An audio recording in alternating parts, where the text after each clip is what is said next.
नमस्कार, मैं हूं प्रवीण गौतम।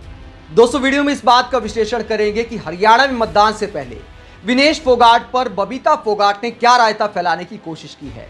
सुशांत सिन्हा के साथ पॉडकास्ट में घर की बातें कैसे सार्वजनिक कर दी बबीता फोगाट ने और क्या ऐसी बातें करनी चाहिए थी।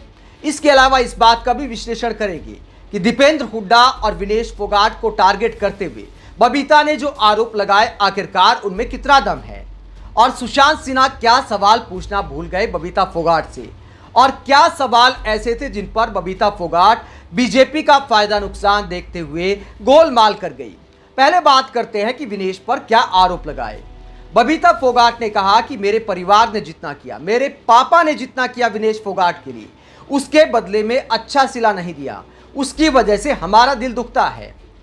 बबीता फोगाट ने कहा कि जब उनके पिता के देहांत के बाद, मेरे चाचा के देहांत के बाद विनेश फोगाट और उनके भाई बहन ने कुश्ती छोड़ दी थी, तो मेरे पापा जबरदस्ती लड़ाई झगड़ा करके उनको दोबारा मैट पर लेकर आए थे, दोबारा कुश्ती खिलाना शुरू किया, जबरदस्ती कुश्ती खिलाई और उसका परिणाम है कि आज विनेश इस ऊंचाई पर पहुंच पाई हैं। उसके बावजूद विनेश फोगाट के साथ दीपेंद्र हुड्डा कोच के तौर पर दिखाई दे रहे हैं, जबकि कायदे से मेरे पापा को होना चाहिए था। तो बबीता फोगाट एक एहसान के तौर पर इसको जताती हैं, लेकिन क्या एक एहसान होता है जब आप एक परिवार में होते हैं।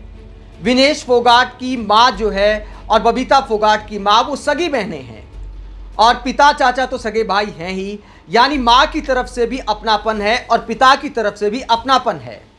तो अगर उस अपनेपन में बचपन में किसी को कुश्ती खिला दिया तो क्या आज ऐसे सोशल मीडिया पर गिनाया जाएगा। और किस बात को लेकर नाराजगी जताई बबीता फोगाट ने। बबीता ने कहा कि एयरपोर्ट पर बाकी खिलाड़ियों के साथ उनके कोच थे, लेकिन बबीता फोगाट ने कहा कि विनेश के साथ दीपेंद्र हुड्डा थे, तो दीपेंद्र हुड्डा को ही द्रोणाचार्य मिलना चाहिए, कटाक्ष करते हुए कहती हैं। तो महावीर फोगाट को आखिरकार एयरपोर्ट पर जाने से किसने रोका था? क्या महावीर फोगाट एयरपोर्ट पर स्वागत करने गए थे? दीपेंद्र हुड्डा एक नेता के तौर पर एक पहलवान बेटी का सम्मान करने गए थे। पहले भी दीपेंद्र हुड्डा कई खिलाड़ियों का सम्मान करने गए हैं, तो इसमें कुछ भी नया नहीं है। तो इस बात का आखिरकार दर्द क्यों हुआ बबीता फोगाट को?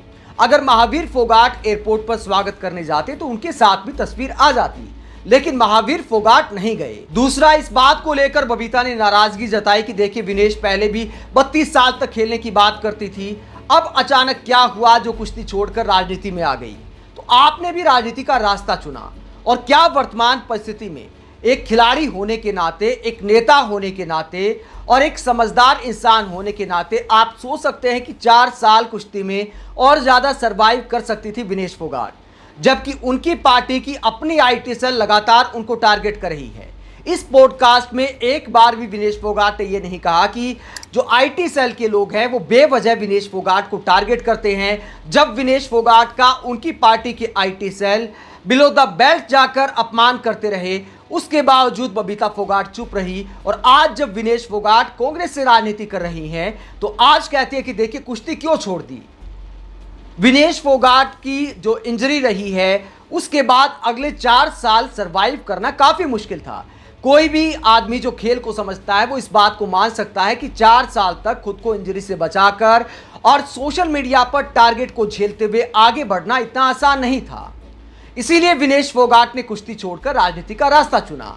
जब विनेश फोगाट को मेडल नहीं मिला तो उसके बाद उन्हें ट्रोल किया गया। वो इस बात की तस्दीक करता है कि फाइनल में पहुंचने के बाद भी आईटी सेल वालों का मन नहीं बदला।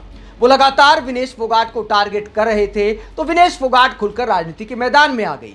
आपने बीजेपी का रास्ता चुना, विनेश फोगाट ने कांग्रेस का रास्ता चुन लिया। हर किसी की अपनी विचारधारा है। आप किसान आंदोलन में सरकार के साथ खड़ी थी और विनेश फोगाट किसानों के साथ खड़ी थी। हर किसी की अपनी विचारधारा है, तो इस बात पर सवाल उठाने का कोई अधिकार नहीं है कि किस उम्र तक किसको खेलना चाहिए, नहीं खेलना चाहिए। इसके बाद बबीता फोगाट से सवाल किया जाता है सुशांत सिन्हा की तरफ से कि विनेश फोगाट जिस तरह पीएम मोदी पर आरोप लगा रही हैं, आपको क्या लगता है जो धरना प्रदर्शन हुआ था, जो ब्रजभूषण वाला मामला था, क्या वो भी राजनीतिक मोटिवेटेड हो सकता है? तो इस पर कोई जवाब नहीं दे पाई बबीता फोगाट, क्योंकि धरने की परमिशन मांगने वालों में बबीता फोगाट भी शामिल थी। उस वक्त खिलाड़ियों का समर्थन किया था, उसके बाद सरकार की तरफ से दबाव आया होगा तो बबीता फोगाट शायद पीछे हट गई। लेकिन बबीता फोगाट ने पॉडकास्ट में एक बार भी ये नहीं कहा कि देखिए ब्रजभूषण ने गलत किया है, ब्रजभूषण जैसे व्यक्तियों को सजा मिलनी चाहिए। खुलकर कोई बात नहीं की, कोर्ट का हवाला दे दिया। बताइए कोर्ट ने क्या बबीता फोगाट पर बैन लगा रखा है कि आप बात नहीं कर सकते?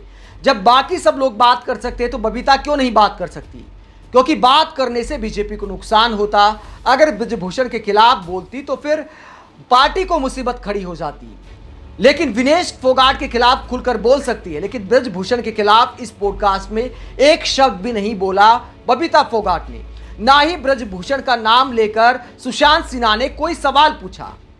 गोलमोल सवाल करते रहे कि आपको क्या लगता है पॉलिटिकली मोटिवेटेड है क्या विनेश फोगाट ने अब जो किया है वो पीछे जो धरना प्रदर्शन किया उस पर भी डाउट पैदा करता है।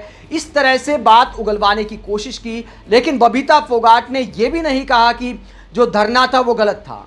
कई बातें इशारों इशारों में गोलमाल करते हुए बबीता फोगाट ने बोली, जो दिखाता है कि बबीता फोगाट भी मानती है कि फेडरेशन की तरफ से भी बहुत ज्यादा गलत हुआ है। तो कुल मिलाकर सुशांत सिन्हा का पॉडकास्ट सिर्फ इसलिए नजर आता है कि विनेश फोगाट पर सवाल उठाने हैं। टाइटल भी आप देख सकते हैं, बहन के खोले सारे राज। बताइए क्या राज खोल दिए? और बबीता फोगाट को तो विनेश का एहसान मानना चाहिए कि चरखी दादरी सीट उन्होंने छोड़ दी, जुलाना से राजनीति में आगाज किया। दोस्तों ये हकीकत है कि चरखी दादरी से उनके चुनाव लड़ने की संभावना ज्यादा थी। चरखी दादरी बलाली गांव से ज्यादा कनेक्ट करती है विनेश फोगाट। सारी फोगाट बहनों को बलाली गांव से ही जाना जाता है। तो राजनीतिक हलकों में इस बात की चर्चा थी कि चरखी दादरी से चुनाव लड़ सकती है विनेश फोगाट, लेकिन शायद बहन के लिहाज में ही सीट छोड़ दी चरखी दादरी की। और जुलाना जो कि मुश्किल सीट है, 20 साल से कांग्रेस वहां नहीं जीती है, उसके बावजूद विनेश फोगाट ने जुलाना से चुनाव लड़ने का फैसला किया। तो कहीं ना कहीं मन में यह होगा कि बहन के खिलाफ चुनाव न लड़ना पड़े, राजनीतिक लड़ाई पारिवारिक लड़ाई ना बन जाए। शायद इसलिए आपके लिहाज में सीट छोड़ी होगी, तो आपको भी थोड़ा लिहाज करना चाहिए। आप इस पूरे मसले पर क्या सोचते हैं? जिस तरह मतदान से पहले बबीता फोगाट का विनेश फोगाट पर पॉडकास्ट आया है, क्या पारिवारिक बातों को इस तरह पॉडकास्ट में बोलना चाहिए? और राजनीति में आने को लेकर जो दीपेंद्र हुड्डा और विनेश फोगाट पर तंज कसे हैं, बबीता फोगाट ने क्या ऐसा करना चाहिए? और क्यों बबीता फोगाट ये नहीं बोल पाई कि पीएम मोदी पहलवानों के मसले पर चुप रहे? और क्यों आखिरकार सुशांत सिन्हा ये सवाल क्यों नहीं कर पाए कि पीएम मोदी तो विनेश फोगाट को बेटी बोला करते थे, जब बेटी ने इंसाफ के लिए आवाज उठाई तो पीएम मोदी कुछ क्यों नहीं बोले? ब्रजभूषण को लेकर आपकी क्या राय है? ये सारे सवाल आखिरकार क्यों नहीं किए गए? साफ दिखाता है कि सारा पॉडकास्ट सिर्फ विनेश फोगाट पर व्यूअरशिप लेने के लिए किया गया। सिर्फ विनेश फोगाट पर मतदान से पहले एजेंडा के तहत ऐसा पॉडकास्ट किया गया है। कमेंट बॉक्स में अपनी राय जरूर दें। अगर आप हमारी पत्रकारिता को पसंद करते हैं तो थैंक्स के ऑप्शन का भी इस्तेमाल कर सकते हैं। इसके अलावा वीडियो को लाइक करें, चैनल को सब्सक्राइब करें। नमस्कार।